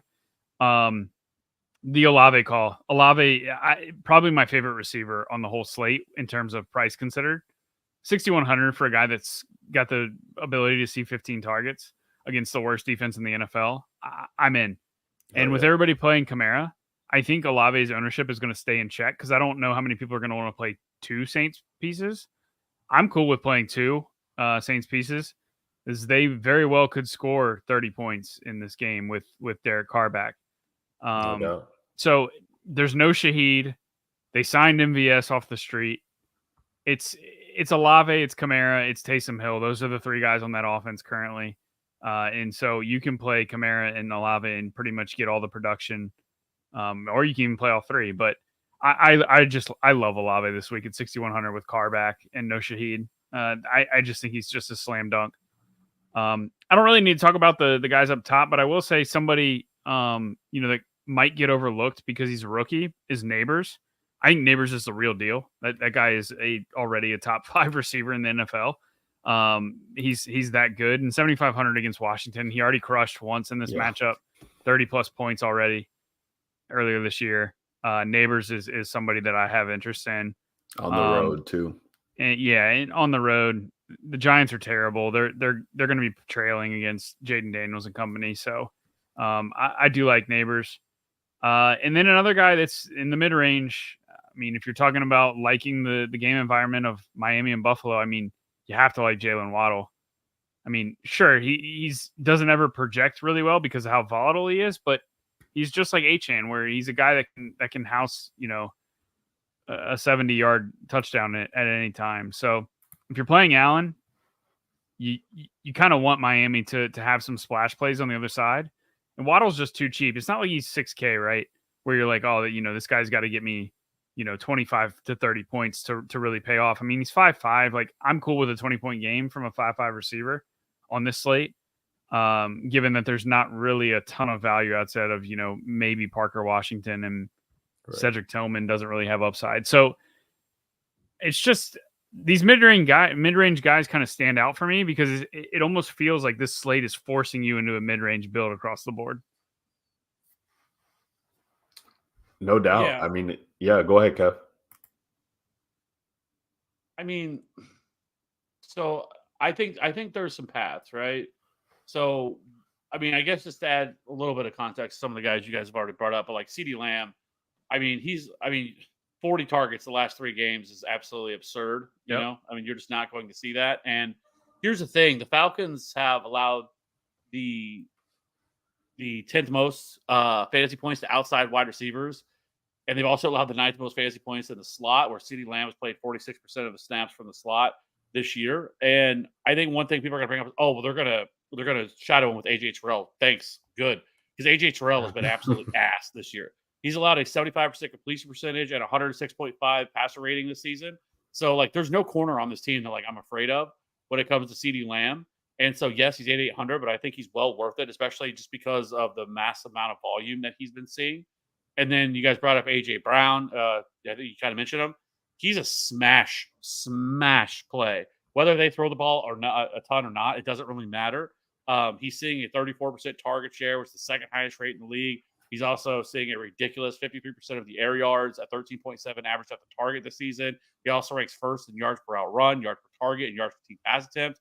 And then the Jags play man coverage at the second highest rate in the league. And A.J. Brown has absolutely crushed man coverage this year with a 5.35 yards per out run and sees a 50% first read target share against man coverage this year. So A.J. Brown is a phenomenal play this week.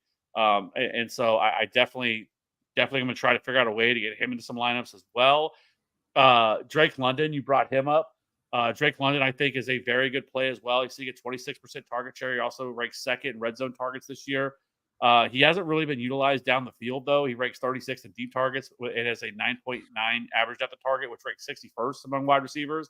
The Cowboys' defense has actually been is a definitely outside funnel because they've allowed the 7th most fantasy points to outside wide receivers, but they've actually allowed the 3rd fewest fantasy points to slot wide receivers this year. So Drake London, I definitely think is certainly in play as another option. The only thing that worries me, though, is his ceiling because he hasn't really shown much of it.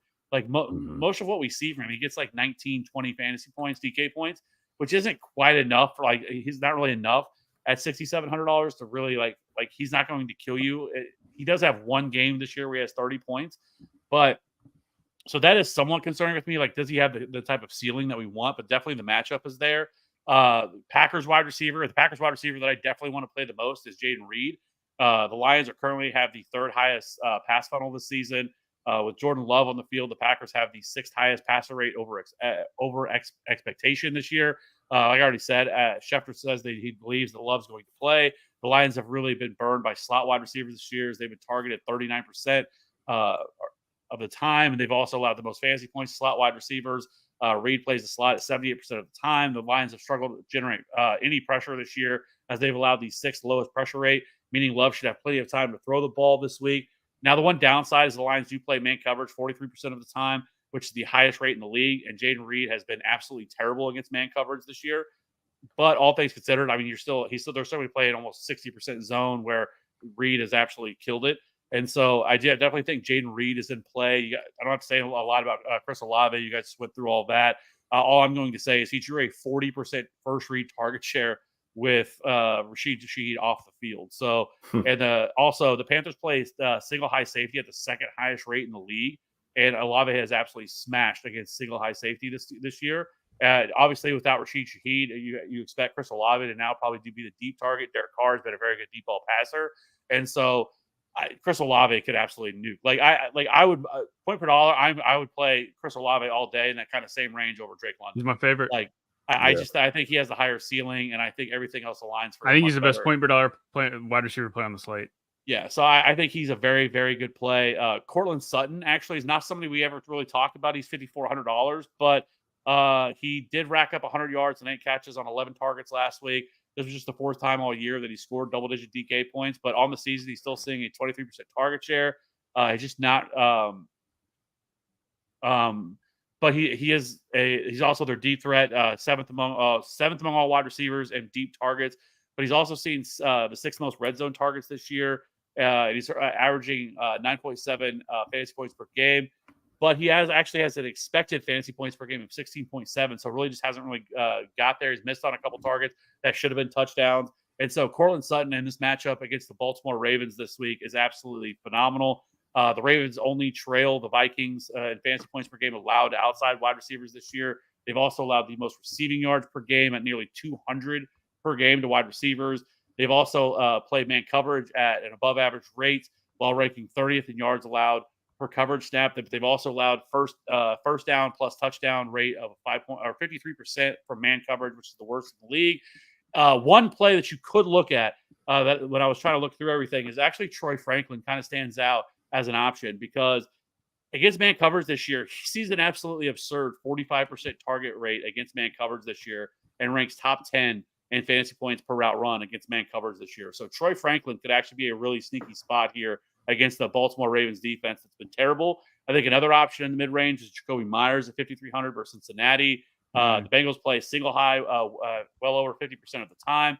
This is a great schematic matchup for Myers, who has thrived against that coverage. He has seen a nearly 30% target per route run rate and 32% first read target share, which is top 12 among all wide receivers against that coverage. So Jacoby Myers against Cincinnati. Now, here's the thing. So Parker Washington, you guys brought him up, and he immediately stood out to me as something that I wanted to talk about as well. And I thought, oh, man, this guy's going to be a great matchup. And honestly, the Eagles are a slot funnel. They allow the 5th most fantasy points to opposing wide receivers in the slot. But while they've actually allowed the 10th fewest to outside wide receivers. But what worries me is when I was looking at Parker Washington, he only played 3 snaps from the slot last week. He ran 30 routes. So he only ran 3 routes from the slot, but he ran 30 routes. He only ran 3 of them from the slot. It was Evan Ingram that ran all the slots, the snaps from the slot. And so I actually think Evan Ingram's a smash play, and I don't know if Parker Washington's as good of a play as I thought he was going to be. Because I felt the same way. I was like, oh, $3,600 Parker Washington. Man, he makes so much sense. He's cheap. But for whatever reason last week, I mean, once Christian Kirk went out, and maybe it's because Gabe Davis went out first and they were utilizing kind of in that role early, but I was kind of surprised. And even last year, like he only really had 1 game last year. Christian Kirk, if you remember, was out the entire time. And he still didn't run like an incredible amount of slot snaps last year. It's really been Evan Ingram as the guy that they've really utilized in that way. And so as much as I thought Parker Washington was a good play, I'm kind of off it now because I just don't know if that's what's going to happen.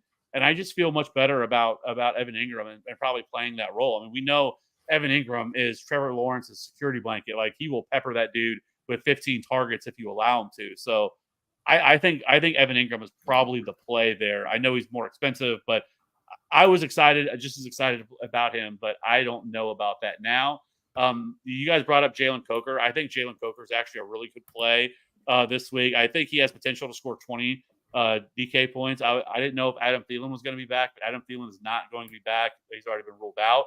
And so Jalen Coker might actually be the best value play on the slate, down there in that 3K range. Yeah, without Thielen being activated, which I think he had a chance to come back off of IR, but yeah, if he's going to be out, then yeah, I mean that game just overall might be, might have some sneaky goodness to it because of the pieces and the way that those two offenses want to attack each other. So that makes for a good, mini stack or possibly even full game stack. If we do have Bryce Young starting, right, for Carolina. Is that confirmed? Yeah, and Marshawn Lattimore, I think, is going to be out as well. So and Leggett is a Q tag. Leggett has a Q tag as well. Yeah, I think he's going to play, but he's got a Q tag. So it's if Yeah, Leggett were to sit, you'd have Coker, David Moore, Jonathan Mingo essentially as your starting three. So I mean, can you build? I mean, this is, I guess, a good question as we head into the tight ends. But can you build a team that's got Kamara, Olave, and Taysom Hill on it, and just say you're going to get every single Saints touchdown and they score 38 points? Because I mean, they hung 40 on Carolina in week 1. So, Maddie, I thought about that. Well, take out Olave because it really came down for do I want exposure to Kamara? Well, let's say this. So Kamara and Taysom, like Taysom is the kryptonite to Kamara, I feel like. Kamara. So you play one or the other. Well, just because from the touchdown standpoint. Right. Because what's so infuriating about it is that you'll see Kamara get all of the production and all this work, but he gets blanked in the touchdown category because, oh, wait, we have Taysom who's throwing the ball to, Juwan Johnson. And then we got Taysom running it in. Or, Carr's hitting it to Carr's hitting it out to him. Or, wait, we're stopped on the 1. Oh, we need to give Kamara a breath. We're going to get Taysom in. So, like, I think you sold me. I think that's how I'm going to approach this week then is Kamara is going to be so chalk. If there's a high variance in touchdowns for New Orleans, embrace the variance, play the guy that's 3,800 at a shitty position, and play Olave with him. Play Olave and Taysom without Carr. Taysom runs one in, throws one in. Yeah. Olave goes for 100 and a score. Kamara, sure, he gets you 16 or 18, but with no touchdowns. At 7,800, I mean, there's other running backs that we already talked about that go for 30 plus. So, right. I mean, that's a good way to segue into tight end is, Taysom Hill's 3,800.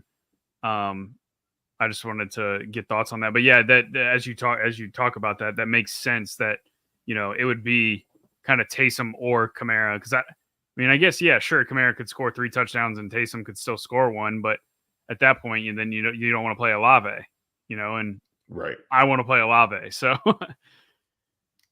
yeah, just it's that you have that juxtaposition of playing all 3 and them just cannibalizing each other instead of elevating each other, which is what we kind of usually try to think of. But Taysom's interesting, man. He's 3,800. Like I play him all the time, and like I said, played him on the Showdown slate last week. Puts up 6, but he had opportunities in the red zone, and that's his bread and butter. Like he just gets involved. He can score twice. He can catch 3 balls for 20 yards. He can run the ball 6 times for 40. I mean, he ran against Carolina week 1. He had 5 carries for 35 yards.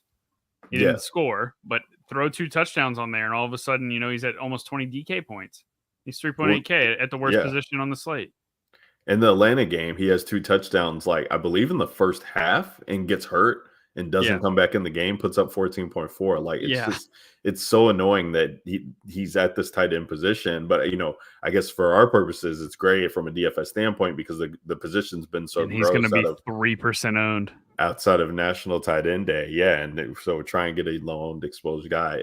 For me, it was like if I'm not playing Kamara, then I really wanted Hill because I did want to try and get the touchdowns there. But I mean, the more we talk about Kamara, it's like, fuck, like how do you avoid a guy like that potentially against this Carolina team? But yeah, Taysom he's the Swiss Army knife. Like he's just always in the mix playing at this tight end position. I'm playing Taysom. I've got tight end. So like we got Bowers again. Trey McBride, I feel like is interesting at 5,800 against the Bears. I think that he should definitely get some elevated work here because it's not a good matchup for their wide receivers. David Njoku is always going to be in play. We saw that Jameis Winston didn't miss a stride getting this guy involved, even with Elijah Moore and Cedric Tillman being involved in Jerry Jeudy to a certain extent. Like David Njoku is just owning a huge target share against them, and I'm not sure what the splits are for tight ends versus the Chargers, but I knew they had been a team in the past that I would look to target tight ends against. Evan Ingram, Kev, you hit on it. He's probably in a good spot regardless if Brian Thomas plays or not, but if Brian Thomas is out, he could just be seeing everything. Jake Ferguson's the guy I wanted to talk about because like this Atlanta team just gives up so much on the field, and like outside of CeeDee Lamb, like he just is the dude. Jalen Tolbert just hasn't been that great, and there's just nobody like Kevontae Turpin. Like, what do we like? Who are we rolling out here, Dallas? Like, how can we trust anybody else? So Ferguson coming in at 5,100 is interesting to me because I think I could probably get to him potentially without even having a game environment stack necessarily because of the way he's been utilized in this offense and what they need to do. And CeeDee Lamb's in a great spot. Like, I want to play him as well too, but I just like getting to Ferguson. So at 5,100 he's interesting. And then when we're talking about like the tight ends who are 5K and below, like outside of Taysom, like nobody's really standing out to me at this point, but I will say that I do have some interest in Sam Laporta at 4,800. Like, he's been so tough to trust, but without JMO being out there, he got utilized the most that he had been in any game this season. And going on the road against Green Bay, I feel I think the passing game is the way to go for Detroit in this matchup. And St. Brown is just so expensive to be able to, get him in and for him to pay off that price tag. But like Sam Laporta at 4,800, like if you told me that he would be 4,800 at some point this year at the beginning of the season, I'd be like, I just jammed this dude in. It's been a tough one to trust, but like, we do have paths to him to get there. So I feel like, this is probably a week for me to get an island exposure to Sam Laporta. But yeah, tight end outside of those guys, 5K and above is really gross for me outside of Taysom Hill. Maddie, what are you doing? Yeah, I love Kev's call on Ingram. If you're not playing, like if you trust that Ingram is playing going to play that slot role. I mean, slots have dismantled Philly in the last 2 years. So Ingram's got the rapport. He's talented. 5'3", I think is his salary. Yeah, 5'3". I will say if you're playing Dak, you have to play Ferg, just because if Dak gets going and he starts throwing touchdowns, Ferg is going to be involved in that. So I would absolutely anchor Ferg to Dak, but I'm playing Taysom personally. I'm locked in. I'm playing Taysom. Kev? Yeah, I mean, he's just too cheap. I mean, he's not necessarily like heavily involved with the passing game, but the great thing is, I mean, he's pretty much a lock to see 8 to 10 touches because of his they utilize him on the ground, and we know for a fact that if they get down to the 1, they have no problem putting him in there in that wildcat and letting him do his thing. I mean, he could easily score a couple touchdowns, and so like. I just think he's such a good play at cost at $3,800. He's kind of a cheat code, and then that way, it's kind of the guaranteed touches that he brings. I think for the other tight ends, like I think obviously Evan Ingram, I already talked about him. Like if I'm going to pay up, like I want to get to him at 5,300. Trey McBride, I think is also just incredible play. I mean, he's running the most routes. He's seeing one of the highest target shares for any tight end, almost a 26% target share for Trey McBride. So if you have the money and you have the ability to pay up for a Trey McBride, like at $5,800, he's expensive, but I think he makes sense. But paying down, I still think Mark Andrews. I've been on him for weeks, but he continues to play well the last 3 weeks. Hasn't really put up like a gotta have it score necessarily. I guess 2 weeks ago against Tampa when he put up 20 at 4K. Just because of how cheap that is, but even at still at $4,200, like I think he's good enough to get there. And so I do like him as another option, but I think it's gonna be Taysom, it's gonna be Andrews, who I like, and then like I said, like it's probably gonna be Evan Ingram. Now in a game stack environment, if I'm going to be playing Dallas, I'm definitely gonna want some Jake Ferguson. I will say with Jake Ferguson, he's running a lot of routes.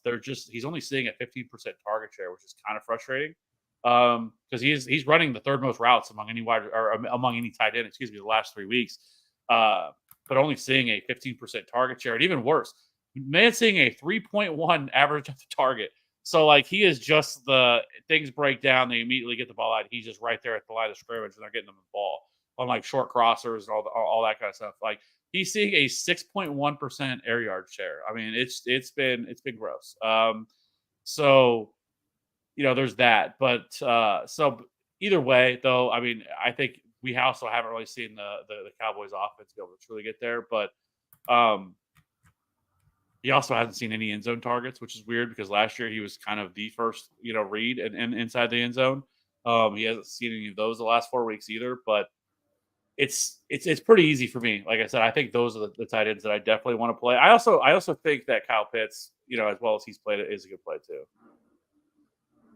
I love it.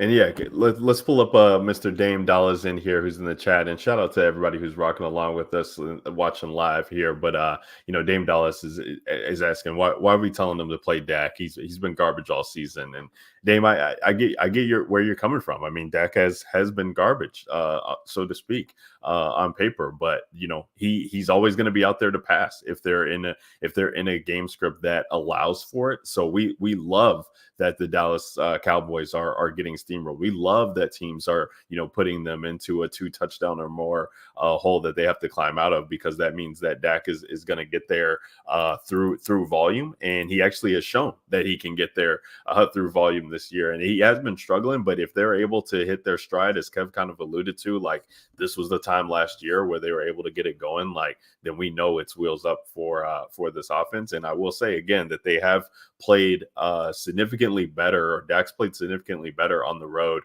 than he has at home. So some of that though, I think some of that though is matchup.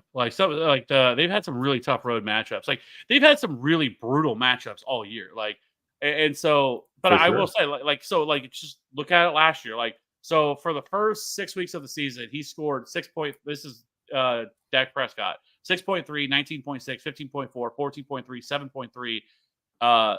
And then they scored 24 week 6, and then they went on bye. They come off bye, which is right around the same time now, and they went nuclear 29, 28, 38, 16, 32, 28. So, and then, like I've said, it coincides with their schedule opening up. Like, I'm not going to sit here and say that Dak Prescott's been great because he hasn't. He's been terrible this year. Their offense has been terrible this year. Everything's been terrible this year.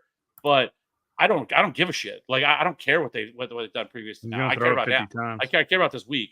I'm trying to win this week. I'm not trying to worry about what happened in week 2 with the Cowboys, and so I care about the matchup for this week, and I care about his price and the upside that he brings. And so he can easily win this slate. Like he can be the highest scoring quarterback on this slate. Like we've seen multiple weeks where, and multiple times, like I said, last year, where he easily won people money and won people the slate and took down the slate because of their production. And there's no different in their offense this year than it was to what is last year. They started off really slow. They had a bunch of really brutal matchups to start the year last year, and then they over the second half they exploded, and they're in the same spot right now. Like their schedule after this is awesome. They have a bunch of really great matchups. Where this year, we've already talked about, they have a ton of terrible matchups to start the year, and just not really favorable matchups. So I don't really care. Like Dak Prescott is a smash play this week, and if he doesn't get there, he doesn't get there. But process over results all day, and I don't really care about anything else other than that. To preach, Kev, let him know. I think the other thing too that's been that is interesting this year, as it has been in previous years, is they absolutely have no running game to speak of. That's right. They cannot run the ball. Dak is a lock to throw it 50 times. Yeah, the only way is through volume, and it's like, it hasn't been working out necessarily. They really couldn't run the ball last year either, because if you remember, Pollard was pretty terrible to start the year. Yeah, no, for sure. Yeah, and he was able to kind of get it going there towards the second half. But at least he was. I'm gonna say this question. Then why even ask the question? So it's like one of those like, hey, I'm just gonna say my opinion. And your opinion is terrible. I'm gonna be honest. Like it's a terrible opinion. Then why even say anything? You're not going to convince me. Well, cool, Mark. Like I really don't care. Like then why even ask the question? Like it's a waste. It's a waste of my time and it's a waste of your time. Like why even have the conversation if you're not going to convince me? Is all I'm going to say. I love it. It's basically like we were just talking to Kev last week about Kate Otten, and we just had somebody come through in the chat. No, all good. I love it. Before we get to defenses, guys, real quick, I just wanted to highlight. So Noah Fant has already been ruled out this week. I don't think we kind of touched on that. So no Noah Fant, no DK Metcalf. AJ Barner is looking to be the tight end who's going to be involved. I believe he's 2,600 this week. He was able to kind of get somewhat involved. Last week it could be potentially thin, but I do, I'm gonna throw it back a couple of years, and I don't know that he has the same profile, but the last time that we had an interesting tight end coming from Seattle, his name was Jacob Hollister, and he got there with Russell Wilson on a slate in a game environment that was standing out. And so this is a game environment with Seattle and the Rams. Without Noah Fant, it does become interesting to get a cheap tight end like that to play in the mix. So I wanted to call that out. He's fine. 2,600. Yeah. 2,600. I mean, absolutely. It makes for an interesting play too in game environments, because we know the tight end's been tough to trust for the Rams. So if you are kind of stacking up that game, he's a fun piece to kind of get in there and help with your builds. Let's talk about defense before we close it out and build a lineup for the people. Defense this week, if we start, at the bottom, I think we do have some interesting plays that are below 3K. The Chicago Bears going against Arizona, while it is on the road, they're 2,800, so $100 more than they were last week. We know they're an opportunistic defense. It is interesting. The secondary has been kind of banged up all year. I don't believe Jaquan Brisker is going to play. He's questionable, or he might even be ruled out. I think he's already been ruled out, actually, and hasn't played for a couple of weeks. But Kyler Gordon, their nickel cornerback, is going to be questionable, which is good to see. He has a potential of playing, so they could get healthier there, which they definitely want to have some players back in a matchup like this. Even as much as I talked about Detroit, like the Packers D at 2,700 against Detroit is not going to be one that people are, interested to play. But if you're able to kind of take out the best thing that Detroit does, which is running the football and force Jared Goff to have to throw, then, this secondary for the Packers has been, apt at making plays all throughout the year. And they come in at 2,700 in a home matchup. Nobody's going to play this defense against Detroit because of what Detroit, can do and has done to so many teams already this year. But, we talk about being able to get pressure and being able to, make opportunities, get takeaways. That's what this Packers defense does. At the top for me, I actually do have interest in going to Buffalo at 3K. And then I'm also going to have interest in going to the Ravens against Denver. Bo Nix on the road here. He just had a good matchup last week. He was popular, like able to get there with his legs and throwing, had one of his best games. And, Sean Payton's probably going to be talking him up about protecting the football going here against the Baltimore team. But, this Baltimore D has been cheeks. They kind of have been asked, but I think they are getting healthier on that side of the ball.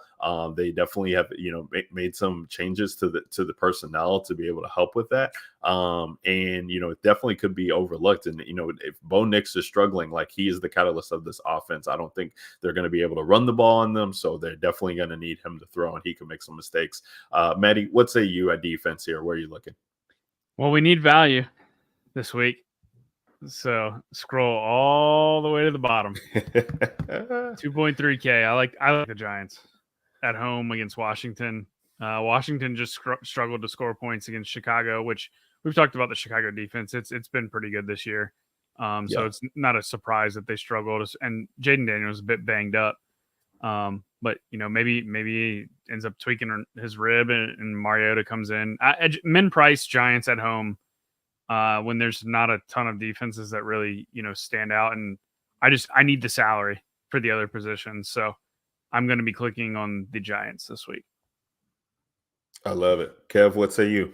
Yeah, I agree. I think the Giants are just in a really good spot. I mean, they lead the league in sacks right now. They're top 12 in pressure rate on the season. So, the Commanders actually haven't been bad about allowing pressure, but overall, the Giants have just continually got there.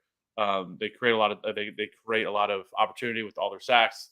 So at $2,300, I just think that I'm always looking for a way to pay down, and they are the one that stand out the most to me that could get there. I think there's a possibility this game is not as high scoring as people may think it could be, which would just help the Giants overall. So I don't mind them at $2,300. They were one that easily stood out to me as an option. I think this is our first slate where we've been really hurting for value.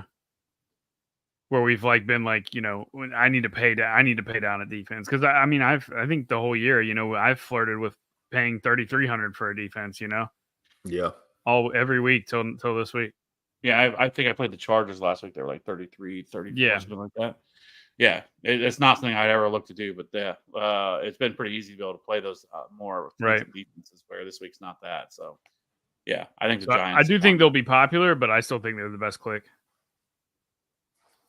For sure. No, yeah, I mean, maybe maybe there's value that opens up, Maddie, and then people can justify, getting up, and then you lose value there. But it is a good way to be different, though, is to play a different defense than what the field's playing. The Patriots, I think the Patriots would be the other one you could look at because Will Levis is playing. Is he confirmed? I saw, yeah. Yeah. So yeah, that I do love that at 3K. Then they're 3K. Yeah. Always against Will Levis. Yeah. Always against Will Levis.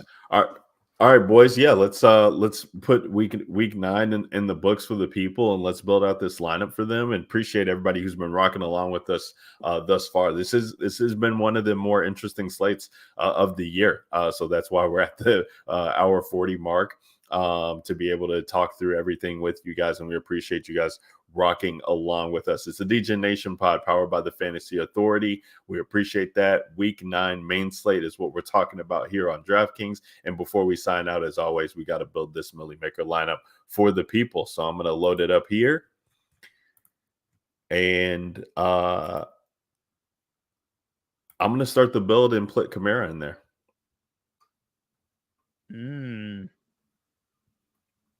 Damn it, Ryan. Yeah. That changed everything what I was going to do. I love it. I'm still doing it. Fuck Dame Dollars. We're going Dak Prescott. Oh, man. There's a path. All right, go Ferg then. We're not playing Taysom. I guess we got to play Ferg.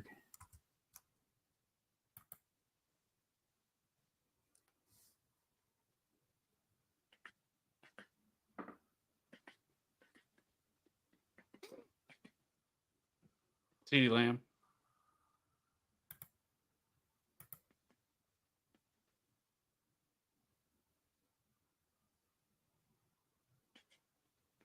$4,400 left per position. I don't know how There's a way.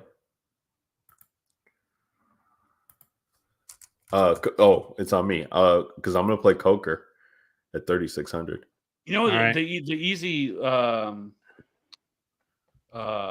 way you could go Giants and then Tyrone Tracy and get the there. For sure. I mean, we're putting in Giants D at 2,300 just to go ahead and just plug that in. I like Olave. Poker, it's 5,300. I like Olave. Position. Play Olave. All right, mini game stack.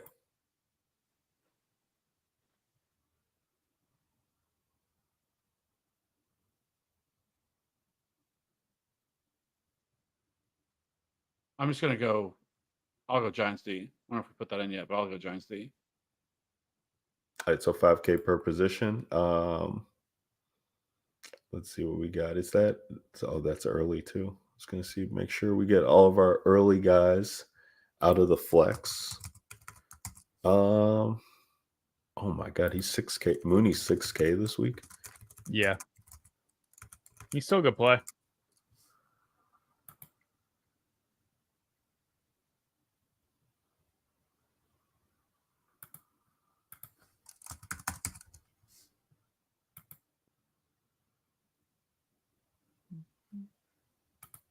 I don't think we're playing any Atlanta boys. I think we have to. We got to play somebody. Ray. So who do we have right now? Dak, Kamara, Lamb, Coker, Olave, Ferguson, Giants D. 10K left for 2 spots for running back and flex.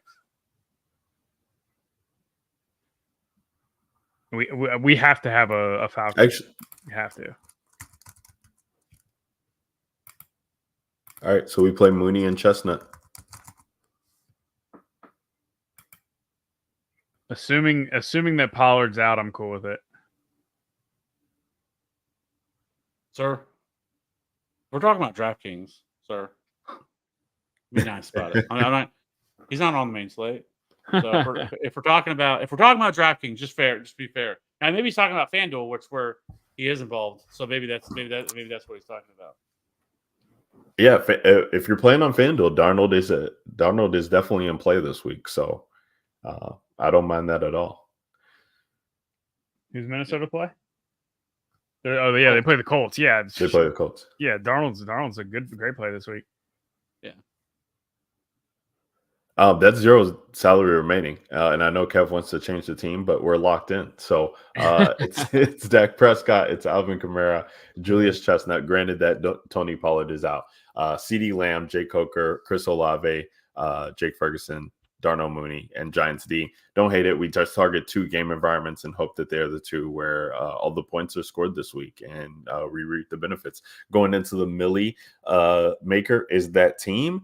And that is going to do it for the week 9 main slate. This has been a fun one, chopping it up with the boys. And shout out to everybody coming into the comments section. We're not ones who stray away from the comments over here on these airwaves. So, you disagree with us, that's great. We want to hear about it. You agree with us, that's great. We want to hear about it. It's all fun over here at the DGen Nation Pod, powered by the Fantasy Authority. And we just appreciate everybody for rocking along with us. If you follow us on YouTube, make sure you subscribe to the channel. Appreciate that. You can hit that notification bell where the guys are going live. Lots of redraft content, a lot of fun stuff that's been going on all throughout the year. Make sure you're giving those guys a shout because they do a lot of great work over there. And for the DGen Nation Pod, we'd love to, chat you guys some more. Come up into the Discord. It's free. Link in the description is where you'll be able to find it. Or you can also hit one of us up on Twitter and X, and we can get you guys over there real quickly. And I know we don't always talk about this, but just because Isaiah Williams is rocking with us so late on the Friday night,